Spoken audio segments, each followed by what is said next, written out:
Foodies. ഇന്ന് വിജയദശമി ആയതുകൊണ്ട് ഞാൻ ഇന്നൊരു സ്വീറ്റ് റെസിപ്പി ചെയ്യാമെന്ന് കരുതി. ഇത് വയനാട് സ്പെഷ്യലാണ്. അട പൊരിച്ചതെന്നാണ് ഞങ്ങളിതിനെ പറയുന്നത്. ഇതിന് വേറെ എന്തെങ്കിലും പേര് പറയുന്നുണ്ടെങ്കിൽ ഒന്ന് കമൻസിലൊന്ന് രേഖപ്പെടുത്തണേ. വീഡിയോയിലേക്ക് പോകാം. സോസ് പാനിൽ വെള്ളം വെട്ടി തിളച്ചതിന് ശേഷം ഒരു 1/4 ടീസ്പൂൺ ഉപ്പും ഒരു 1-2 ടേബിൾ സ്പൂൺ കോക്കനട്ട് ഓയിലും ഒഴിച്ച് ഇതൊന്നൊന്ന് മിക്സ് ചെയ്യാം.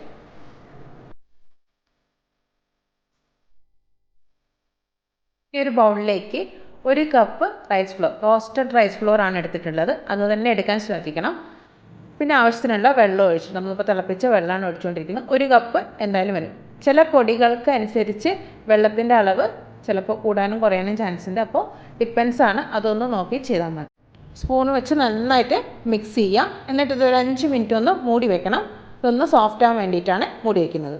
ഫില്ലിങ് തയ്യാറാക്കാൻ വേണ്ടിയിട്ട് നല്ല ഫ്രഷ് തേങ്ങയാണ് എടുത്തിട്ടുള്ളത്. അത് ഗ്രേറ്റ് ചെയ്ത് വെച്ചിട്ടുള്ളതാണ്. ഒരു 4-5 ടേബിൾ സ്പൂൺ പഞ്ചസാര, പിന്നെ ഒരു 1/4 ടീസ്പൂൺ ജീരകം കൂടി ചേർത്ത് നന്നായിട്ട് മിക്സ് ചെയ്യാം. പഞ്ചസാരയുടെ അളവ് നിങ്ങളുടെ ഇതിനനുസരിച്ച് കൂട്ടുകയോ കുറയുകയോ ചെയ്യാം. 5 മിനിറ്റിന് ശേഷം മാവ് നന്നായിട്ടൊന്ന് കുഴച്ചെടുക്കാം. നമ്മുടെ കൈ ഉപയോഗിച്ച് തന്നെ കുഴച്ചെടുക്കുക. ഇപ്പോൾ ചെറിയൊരു ചൂട് മാത്രമേ ഉണ്ടാവുള്ളൂ. ഈ ഒരു ചെറിയ ചൂടിൽ തന്നെ നന്നായിട്ട് കുഴച്ച് സോഫ്റ്റാക്കി എടുക്കുക. പരത്താൻ എളുപ്പത്തിന് ഞാനിവിടെ ഒരു പ്ലാസ്റ്റിക് ഷീറ്റാണ് എടുത്തിട്ടുള്ളത്. കുറച്ച് കോക്കനട്ട് ഓയിൽ ഒന്ന് സ്പ്രെഡ് ചെയ്ത് കൊടുക്കുന്നുണ്ട്.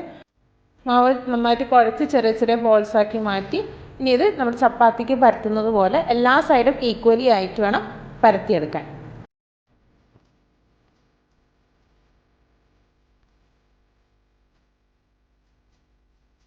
ഇനി ഇതിൻ്റെ സെൻറ്ററിലേക്ക് നമ്മുടെ ഫില്ലിങ് വെച്ച് കൊടുക്കുക. 1 സ്പൂൺ ഫില്ലിങ് വെച്ച് കൊടുത്താൽ മതി. ഇനി ഇതൊന്ന് മറ്റേ സൈഡിലേക്കൊന്ന് ഫോൾഡ് ചെയ്ത് വയ്ക്കുക. ഫോൾഡ് ചെയ്ത് വെച്ചതിന് ശേഷം ആ 2 അറ്റം കൂടി നന്നായിട്ടൊന്ന് പ്രസ് ചെയ്ത് സെറ്റാക്കി വയ്ക്കുക. കാരണം അത് വിട്ടു പോരാൻ പാടില്ല. അപ്പോൾ നന്നായിട്ട് പ്രസ് ചെയ്ത് വയ്ക്കുക. പിന്നെ ഒരു ഡെക്കറേഷന് വേണ്ടിയിട്ട് വേണമെങ്കിൽ ഫോർക്ക് വെച്ച സൈഡൊന്ന് ഇതുപോലെ പ്രസ് ചെയ്ത് കൊടുത്താൽ ആ ഒരു ചെറിയൊരു ഡിസൈൻ നമുക്ക് കിട്ടും.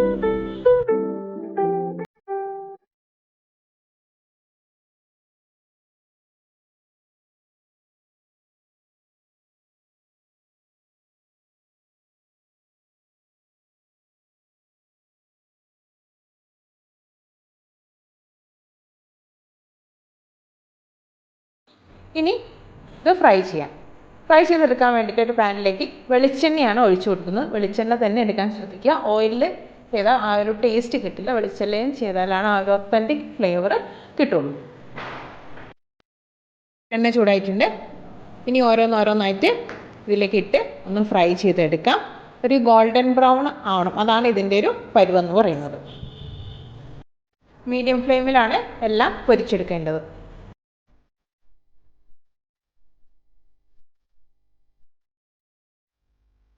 ഇതുപോലെ എല്ലാം ഒന്ന് ഫ്രൈ ചെയ്ത് എടുക്കാം.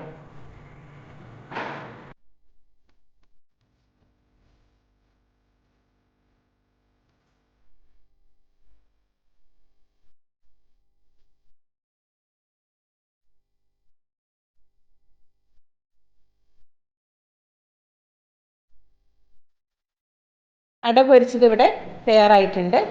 ഇതിൻ്റെ പുറം ഭാഗം നല്ല ക്രിസ്പി ആയിട്ടായിരിക്കും ഇതിൻ്റെ ഉണ്ടാവുക. പിന്നെ ഇതിൻ്റെ ഉൾഭാഗം നല്ല സോഫ്റ്റും അതേപോലെ ജ്യൂസി ആയിട്ടാണ് ഉണ്ടാവുക.